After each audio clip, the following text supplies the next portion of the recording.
If we're going to talk about who's been inviting this inflammatory culture war, it's actually been the Deputy Prime Minister deciding to bicker about what bathrooms people can use. Let me put it in the words of David Parker, the departing Labour MP, who was quoted in the Otago Daily Times recently. He said, quote, "It drives me crazy how much political capital is wasted by so many people on identity issues these days. We're already one of the most liberal, accepting countries in the world, and yet we put so much energy into some of these issues," end quote.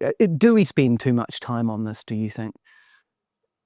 I mean, can you give me an example of what proportion of time we're I suppose spending? the most obvious one is the trans issue, but any form of identity politics that we spend about, is there a disproportionate amount, given the amount of people that affects, of energy and political time spent on those issues? I mean, trans people just want to live. So if we're going to talk about who's been inviting this inflammatory culture war, it's actually been the Deputy Prime Minister deciding to bicker about what bathrooms people can use. So, and that's why I asked you that question initially, whether you take any responsibility, not you even personally, but your side of politics, for pushing some of those issues in an aggressive way, or pushing them too hard, or any overreach. I'm just to see if there's any sense that there's a humility on your side of the argument that you haven't always taken people with you on this stuff. I think if we're to reflect in the broader sense, particularly from what we see from the Democrats in the States and from, here domestically as well, anything other than material redistribution is tokenism.